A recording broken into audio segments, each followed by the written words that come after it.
Hello YouTube, j'espère que vous allez bien, que vous avez passé une bonne journée, une bonne semaine.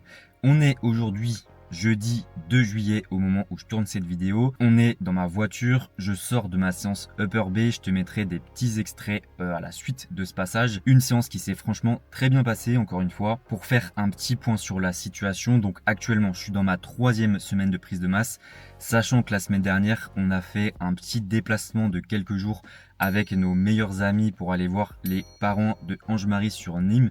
Donc Ange-Marie, pour ceux qui savent pas, c'est ma copine. Donc on a pu couper du coup 3-4 jours. Ça nous a fait du bien, mais ça nous a quand même fait du bien de rentrer, de reprendre la routine. Parce que quand en fait ta routine te plaît, que tu prends du plaisir, que tu sais que ça te fait avancer vers tes objectifs, franchement c'est du pur kiff. Donc franchement très content d'avoir repris la routine, même si ça nous a quand même fait du bien de voir nos meilleurs amis, sachant que moi ça faisait un an tout pile quasiment que je les avais pas vus. Donc franchement c'était super, on a passé de bons moments ensemble. Mais comme j'ai dit, ça fait du bien de reprendre la routine. Le poids s'est plutôt bien stabilisé pendant ces quelques jours. Ça n'a pas impacté au final la composition corporelle ni rien. Le poids n'a pas augmenté, donc ça m'a permis voilà, de reprendre la routine à partir de lundi. Et en reprenant ma routine, le poids est assez stable. Je tourne aux alentours des 73,6 kg, sachant qu'à la fin de la mini-cut, c'était le poids auquel j'étais. Donc le poids est quand même pas mal stable malgré l'augmentation des calories. Encore une fois, mon coach m'a augmenté les calories mardi une deuxième fois.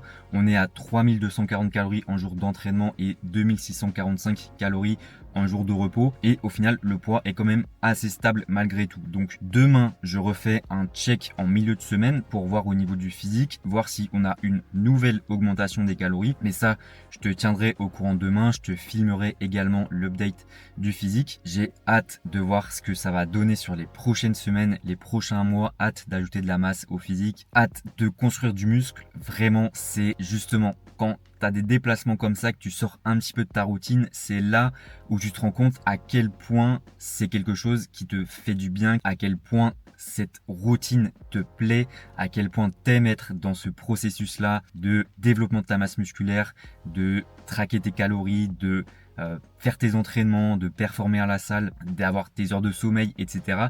C'est là où tu te rends compte à quel point ça te donne un cadre, ça te fait te sentir bien et ça te rapproche justement de tes objectifs. Je dis pas que c'est le cas pour tout le monde, mais justement, quand tu sais que tu as une routine qui te plaît et que ça te fait avancer vers tes objectifs, peu importe, là je le dis parce que moi mes objectifs c'est des objectifs physiques, de construire du muscle, etc. Mais ça peut être tout type d'objectifs. Et à partir du moment où tu as ces objectifs-là et que tu as un cadre qui te permet d'avancer vers ces objectifs-là, c'est tout ce qui compte. Et c'est là où tu vois si ça te convient ou pas. Et si actuellement dans ta routine, il y a des choses qui te font dévier un petit peu des objectifs que tu as et que du coup tu te sens pas très bien par rapport à ça, tu sens que tu n'es pas totalement aligné avec ça, n'hésite pas à revoir un petit peu certaines choses, à voir par rapport à potentiellement certaines habitudes que tu as actuellement qui ne sont pas forcément alignées avec la direction dans laquelle tu veux aller, à revoir un petit peu tout ça, à poser les choses et voir justement qu'est-ce que tu as envie de faire, qu'est-ce qui te fait te sentir bien, qu'est-ce qui te fait te rapprocher de tes objectifs, et ça te permettra justement de recadrer un petit peu les choses et d'être sûr de mettre toutes les chances pour avancer vers tes objectifs. Après, bien sûr, savoir est-ce que tes objectifs tiennent vraiment à cœur, est-ce que c'est vraiment une priorité. Dans cette vidéo aussi, un sujet que je voulais aborder mais que je vais aborder un petit peu plus tard, c'est la surcharge progressive, parce que je le vois pas mal avec des personnes dans mon entourage, des personnes avec qui je peux parler également sur Instagram, des élèves également en début de suivi qui sont un petit peu perdus par rapport à cette notion de surcharge progressive, parce qu'en fait on entend énormément de choses à ce sujet-là. Et dans cette vidéo, je vais essayer de recadrer un petit peu les choses pour justement que tu comprennes exactement ce qu'est la surcharge progressive et comment la mettre en place. Donc ça, j'en parlerai tout à l'heure. Là, je vais te mettre des passages de ma séance Upper B que je viens de faire justement à l'instant. Demain, je te mettrai également le check de mon physique et je pense que ça fera une bonne vidéo pour cette semaine. Et d'ailleurs, par rapport à ça, une petite réflexion que je voulais te partager, parce que on arrive du coup au mois de juillet. Là, on est le 2 juillet, donc on arrive dans la deuxième partie de 2026. Et du coup, ça m'a fait réfléchir un petit peu à ma première partie d'année. Et une de mes plus grandes victoires, c'est le fait de m'être lancé sur YouTube, parce que c'est un truc sur lequel je procrastinais depuis franchement énormément de temps. Je n'osais pas me lancer sur YouTube, je savais pas ce que j'allais faire, je savais pas non plus si j'allais réussir à tenir le rythme. rythme et franchement c'est une fierté, ouais vraiment, je suis fier de tenir ce rythme-là d'une vidéo par semaine depuis plus de 4 mois parce que pour ceux qui ont suivi les toutes premières vidéos, je me suis lancé au moment où je me suis blessé à la main. Ça m'a permis justement d'avoir plus de temps, de pouvoir réfléchir un petit peu à tout ça et de me lancer. Et tout ça pour dire que quand tu procrastines sur certaines choses, il y aura jamais en fait de bon moment. Quand je repoussais le fait de me lancer sur YouTube, je me disais c'est pas le bon moment, je vais attendre un petit peu, sans doute que je sais pas, dans 1-2 mois ça sera mieux, ça sera un moment je sais pas plus propice. Et au final, ce moment n'est jamais arrivé. C'est en me blessant que je me suis dit bon, là, j'ai un peu plus de temps, je vais me lancer, ça va me permettre justement de franchir ce pas-là. C'est quelque chose que j'avais envie de faire, mais à chaque fois que je remettais à plus tard parce que j'attendais le moment parfait. Et sans doute que c'est une expression que tu as déjà entendue, mais le moment parfait n'existe pas. Peu importe l'objectif. Moi, je prends mon exemple de YouTube parce que c'est un truc concret, mais ça peut être tout plein d'autres choses. Tu peux peut-être faire un parallèle avec un objectif que tu as ou quelque chose que tu as en tête depuis quelques temps mais que tu remets peut-être un peu à plus tard, tu dis il y aura peut-être un meilleur moment. Au final, il n'y a jamais de bon moment. Il n'y aura jamais toutes les planètes qui vont s'aligner pour te dire ah tiens là c'est le bon moment, je vais me lancer. Comme le dit l'expression en fait, le meilleur moment pour planter un arbre c'était il y a 10-20 ans et le deuxième meilleur moment pour le faire c'est maintenant. Parce que si tu repousses tout le temps les choses à plus tard, au final tu prends simplement du retard sur cet objectif-là, cette chose-là que tu veux faire. Et le temps, c'est un truc que tu peux pas rattraper. Le temps, il passe et tout le temps, entre guillemets, que tu perds à ne pas te lancer dans cet objectif-là que tu pourrais avoir, c'est du temps que tu vas perdre au final dans ta vie et que tu pourras pas rattraper surtout. Donc, c'est pour ça, si jamais tu as un objectif, peu importe ce que c'est, que ce soit un objectif physique, un objectif professionnel, un objectif personnel, etc., ce que tu peux retirer de ce petit passage, c'est que si tu attends le moment parfait n'arrivera jamais et au final tu vas simplement perdre du temps. Donc lance-toi dans cet objectif-là parce que tu es simplement en train de perdre du temps et la pire chose également qui pourrait se passer, c'est que tu aies des regrets, soit de t'être pas lancé plus tôt, soit de ne jamais l'avoir fait. On sait jamais de quoi la vie est faite, donc tu sais pas ce qui pourrait se passer demain, ni après-demain, ni dans une semaine, 2 semaines, dans un mois. Donc franchement, si tu as quelque chose qui te tient à cœur, lance-toi dès maintenant. Arrête d'attendre le moment parfait. Dans ces situations-là, en fait, il faut pas trop réfléchir et à un moment donné, il faut passer à l'action. Lance-toi dans cet objectif-là, surtout si ça te tient à cœur, si c'est quelque chose vraiment que tu as envie de faire et d'autant plus si c'est quelque chose sur lequel tu réfléchis déjà depuis pas mal de temps parce que plus tu vas réfléchir dessus et plus tu vas le repousser. Ça a été exactement mon cas avec YouTube. C'est un truc vraiment, ça faisait des mois et des mois que j'y pensais et plus j'y réfléchissais et plus je le repoussais à plus tard. Lance-toi, passe à l'action, même si ça marche pas, même si tu as un échec, c'est pas grave. Tu auras appris justement de cette expérience, tu auras franchi le pas, tu auras eu justement une expérience supplémentaire qui permettra de grandir. Il n'y a pas d'échec dans la vie, il n'y a que des leçons à en tirer. Donc voilà pour cette petite réflexion. Là, je te laisse avec des extraits de ma séance Upper et on se dit à très vite.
Bon, on se retrouve vendredi 3 juillet. Comme je te l'ai dit hier, du coup ce matin, j'ai fait un petit check du physique. Ce check, il est intervenu du coup 3 jours après le bilan et l'augmentation des calories. Ce qu'on a vu, c'est une nouvelle fois que le poids, comme je te le disais un petit peu hier, continue de stagner. La condition, elle, s'améliore. Donc ça, c'est très positif. Mais ce qu'on a fait une nouvelle fois, c'est qu'on a réaugmenté un petit peu les calories de 200 calories à la fois en jour d'entraînement et en jour off. Je t'afficherai également les macros. La seule chose également qui va changer, c'est que en jour d'entraînement, je vais passer à 6 repas. Donc je vais augmenter d'un repas sur ma journée pour un peu mieux répartir les glucides notamment. Et on reste à côté de ça au niveau des steps comme on était actuellement, c'est-à-dire à 12,5 K steps de moyenne hebdo. Au niveau du cardio, pareil, je garde mes deux séances de 35 minutes de cardio que je fais généralement après une séance upper et après ma séance épaule-bras. Comme ça me permet de les enchaîner directement derrière ces séances-là, de ne pas les faire derrière une séance jambes où ça risquerait de me cramer et peut-être d'interférer un petit peu avec la séance jambes que j'aurais fait juste avant. Au niveau des entraînements non plus, on continue comme ça. Le but de toute façon maintenant, ça va être de les rentabiliser à 100%, ce qui était déjà le cas, mais forcément que quand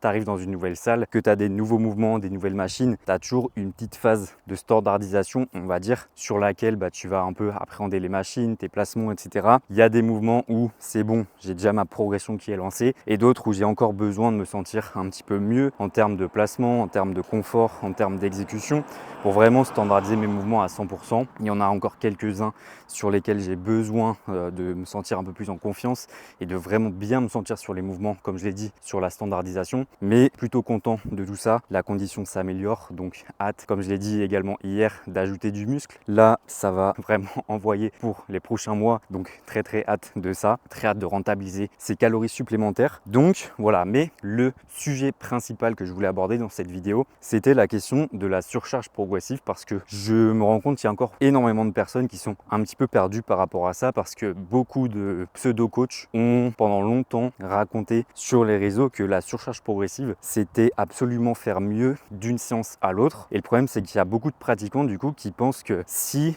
d'une semaine à l'autre, ils mettent pas plus lourd ou qu'ils font pas plus de répétitions, ça veut dire qu'ils stagnent. Sauf que ce qu'il faut comprendre, c'est que la surcharge progressive, en fait, c'est la conséquence de ta prise de muscle et c'est pas la cause. Donc c'est pas en mettant plus lourd à chaque séance que tu vas progresser. Le problème de ça, c'est que tu vas tomber dans un truc un peu négatif de entre guillemets la course à la surcharge progressive, où tu vas être matrixé par ça et vouloir absolument mettre plus que la dernière fois. Et le problème, c'est que généralement ta technique va en pâtir. Tu vas peut-être réduire ton amplitude, tu vas dégrader ton mouvement, tu vas tricher, compenser. Après, oui, bien sûr, il ne faut pas tomber dans le mouvement parfait, parce que de toute façon, le mouvement parfait n'existe pas. Mais il faut toujours quand même que tu aies une technique qui soit relativement bonne, standardisée également. Mais voilà, pour la technique, en tout cas, c'est vraiment un facteur qui va être essentiel si tu veux prendre du muscle, parce que c'est ça qui va en fait envoyer la tension au bon endroit pour que ton corps sache quel muscle justement il a besoin de faire grossir. Le but, c'est que ton mouvement en fait envoie une tension, un stimulus sur un muscle, et que en réponse à ce stimulus, qui soit suffisant, mais ça j'y viendrai également tout à l'heure, ton corps comprenne qu'il a besoin justement de renforcer ce muscle, le faire grossir, et c'est ça qui va te rendre plus performant pour la séance qui suit et qui va te permettre au fil des semaines de réussir à mettre plus lourd, à faire plus de répétitions. Le but en fait, c'est pas de chercher à tout prix la surcharge progressive, parce que c'est quelque chose qui va se faire naturellement à partir du moment où tu vas respecter certains critères et à partir du moment où tu vas construire du muscle. Comme j'ai dit tout à l'heure, la surcharge progressive, c'est une conséquence de tout ça.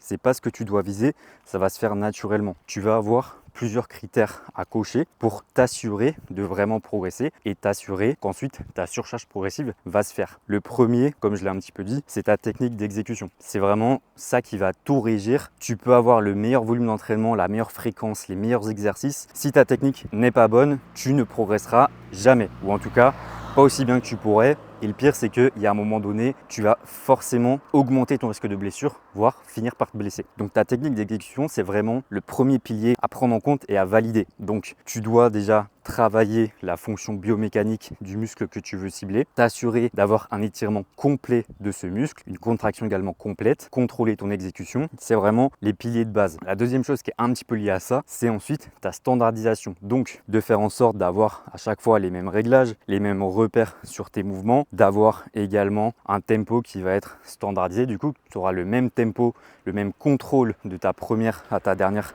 répétition. Pareil en termes d'amplitude, etc. Vraiment que de ta première à ta dernière répétition, également d'une semaine à l'autre, tu es à chaque fois les mêmes mouvements qui soient reproduits dans les mêmes conditions. C'est ça qui va t'assurer que si tu progresses, tu as réellement construit du muscle. Parce que si par exemple, ta première répétition, tu fais une amplitude complète, et plus tu avances dans ta série, et plus l'intensité augmente, et plus tu viens dégrader ta technique, réduire ton amplitude, etc., peut-être que tu vas réussir à faire 1, 2, 3 répétitions de plus, mais en réalité, tu auras réduit le stimulus sur ton muscle et donc tu progresseras pas réellement. Pour ça, ce qui va être très important, c'est de te filmer. Ça va te permettre de te rendre compte déjà au niveau de ta technique, est-ce qu'elle est bonne? Au niveau de ta standardisation, est-ce que de ta première à ta dernière, tes répétitions sont similaires, qu'elles sont identiques. Si tu vois qu'il y a des changements, par exemple, tu changes ton placement en cours de mouvement, tu réduis ton amplitude, tu as un tempo qui s'accélère au fur et à mesure que tu te rapproches de l'échec. Au final, c'est des indicateurs pour te dire que justement, ton mouvement n'est pas très bien standardisé. Et le but, c'est qu'en te filmant, tu te rendes compte de ça, que tu sois vraiment carré au niveau de tes exécutions. Et ça va t'assurer justement que si tu progresses d'une semaine à l'autre, imaginons tu fais une répétition de plus, ou alors tu ajoutes un petit peu de charge, ça va t'assurer que tu as réellement construit du muscle. Si tu es en capacité d'une séance à l'autre avec un mouvement standardisé de faire mieux